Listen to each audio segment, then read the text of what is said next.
जामुन और ग्लूकोहेन देते हैं। अब इसमें दो चीजें हैं, आप करेला जामुन और नोनी जूस को मिक्स करके भी दे सकते हैं 20-20 ml सुबह शाम खाली पेट डिटॉक्स के साथ। दूसरा चॉइस है आपने नोनी डिटॉक्स एम्प्टी स्टमक दे दिया, करेला जामुन और ग्लूकोहेन को आपने बिफोर मील्स दे दिया, ऐसा भी कर सकते हैं।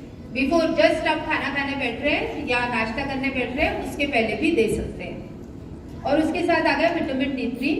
अब ये कंपलसरी ट्रीटमेंट है, मतलब अगर कोई डायबिटिक पेशेंट है और सिर्फ करेला जामुन डिटॉक्स ग्लूकोहेन नहीं देना है, आप ये 4 चीजें मिनिमम दीजिए टू गेट बेस्ट रिजल्ट। और एक बात है कि कैसे देना है, मतलब होता है ना ऑलरेडी डायबिटीज का ट्रीटमेंट ले रहे हैं तो कोई भी ट्रीटमेंट स्टॉप नहीं करना है, ये मैंने कल बता दिया। अब आपको क्या करना है, HbA1c टेस्ट होता है जो डायबिटीज का मोस्ट रिलायबल टेस्ट है, 3 महीने का एवरेज शुगर, वो आप पेशेंट का पहले करा लीजिए, ये ट्रीटमेंट शुरू कीजिए और उनको बताइए कम से कम 3 महीना लेना है। 3 महीना लेने के बाद फिर से HbA1c कराइए।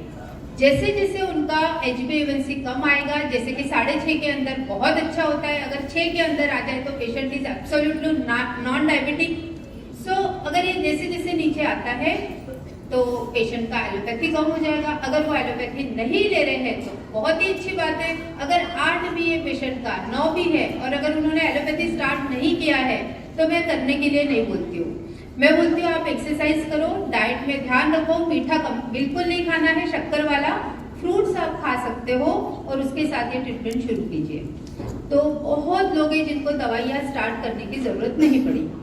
अब आता है वेरिएशन, और पेशेंट के ट्रीटमेंट में हम क्या ऐड कर सकते हैं। तो ये नीचे वाला देखिए, red Korean ginseng if weakness. अब डायबिटीज का पेशेंट होता है, उसका डायबिटीज डिटेक्ट भी ऐसा हुआ है क्योंकि उसको वीकनेस रहता है, बहुत थक जाता है, थकान बहुत ज्यादा लगती है और पेशेंट इज कैपेबल टू पे। हमें दोनों चीजें देखनी होती है, पेशेंट की कंडीशन भी और पेशेंट का पॉकेट भी। अगर पेशेंट लेने के लिए रेडी है कोरियन जिनसिंग तो आप जरूर ऐड कीजिए, उनको वीकनेस में बहुत फर्क पड़ेगा, फिजिकल वीकनेस में भी और मेंटली भी। अगर उनको कुछ इश्यूज है तो ginseng help in both. So flax oil and garlic pulse in obesity. अब अगर मान लो डायबिटीज का पेशेंट है और उसका वजन भी बहुत ज्यादा है, हमें वो भी कम करना है, वजन कम होने से ही शुगर बीपी में बहुत फर्क पड़ जाता है। तो एक omega supplement, whether it is krill oil और फ्लैक्स ऑयल, और एक गार्लिक पल्स। गार्लिक के 2 फायदे हैं। आपको पता है अभी क्या हो रहा है, जितने भी डायबिटिक पेशेंट है इनको स्टैटिन दिया जाता है, रोजोस्टैट, एवी वगैरह टैबलेट दी जाती है। ये क्यों दी जाती है कि उनका खून पतला रहे और उनको आगे जाके हार्ट की प्रॉब्लम ना हो, या फिर कोलेस्ट्रॉल के लिए दी जाती है। और ये सबसे, मतलब अगर एलोपैथी की सबसे खराब कोई दवाई मानी जाएगी तो ये होती है, और इसको तो मैं बंद करवा देती हूँ अगर पेशेंट का चल रहा है। अब हम दे क्या सकते हैं, तो हमारे पास गार्लिक पल्स है जो खून को भी पतला रखेगा, हार्ट का इश्यू नहीं होगा, कोलेस्ट्रॉल भी कम होगा, और सबसे इम्पोर्टेंट बात, गार्लिक पल्स है ना एंटीऑक्सीडेंट है, इसके बहुत सारे बेनिफिट है, शरीर में एंटी इंफ्लेमेटरी करता है, कहीं भी ब्लॉकेज हो हमारे सर्कुलेटरी सिस्टम में उसको दूर करने का काम भी गार्लिक करता है। अगर जरूरत पड़ी तो हम 2-2 भी सुबह शाम दे सकते हैं, डोज भी आप थोड़ा कम ज्यादा कर सकते हो according to patient. And last में आता है अश्वगंधा एंड ब्राह्मी। ये मैं आपको कल से बता रही हूँ, ये बहुत इंपॉर्टेंट लाइन ऑफ ट्रीटमेंट है, आप इसको ऐड कर दीजिए, उनका स्ट्रेस लेवल कम रहेगा। बहुत सारे डायबिटिक पेशेंट में रिजल्ट नहीं आता है क्योंकि उनका स्ट्रेस लेवल हाई रहता है। एंड बाकी जो खान पान में बदलाव है वो भी आप सजेस्ट कर सकते हैं। सो क्लियर है diabetes? So next, hypothyroidism. Again it's a hormonal disease, हमारे अंदर ऑलरेडी ग्लैंड है, कुछ कारणों से ठीक से काम नहीं कर रही है।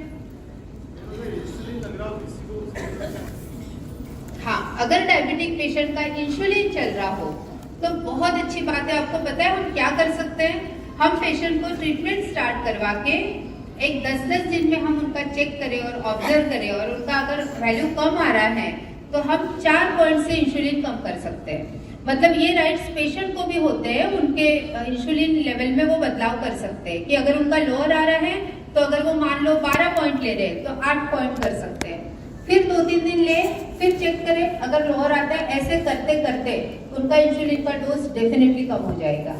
अपने ट्रीटमेंट इंसुलिन पे बहुत जल्दी काम करते हैं।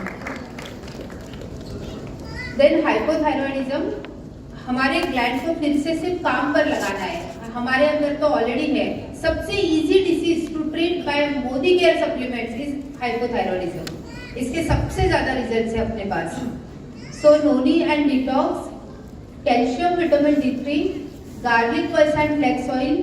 अभी ये बेसिक तो आपको समझ में आ गया, थोड़ा सा सफाई करना है, थोड़ा न्यूट्रिशन देना है, लेकिन अब गार्लिक और फ्लेक्स क्या काम करेगा, तो इसका और एक रोल है, क्योंकि हाइपोथायरॉयडिज्म के पेशेंट थोड़े ओबेज होते हैं, है ना। सो जनरली मतलब 90% होते हैं, 10% होते हैं ऐसे जो दुबले पतले लेकिन फिर भी हाइपोथायरॉयडिज्म है। तो इसमें जो लोग ओबेज होते हैं तो उनका थोड़ा वजन घटाने में भी ये दो चीजें अच्छे से काम करेगी। अब आपको एक और क्वेश्चन आया किसी को हाइपरथायरॉयडिज्म वाला? आया नहीं?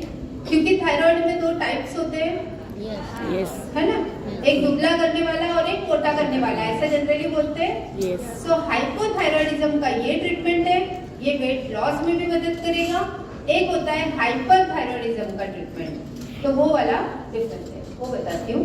इसमें बाकी ग्रीन टी देते हैं, ब्राह्मी देते हैं, स्लिप सपोर्ट देते हैं, क्योंकि जनरली थायराइड वाले पेशेंट को ये चीज होती है एसोसिएटेड कि उनकी स्लिप बहुत डिस्टर्ब होती है, तो ये एक ऐसी चीज है जो आप ऐड कर सकते हैं।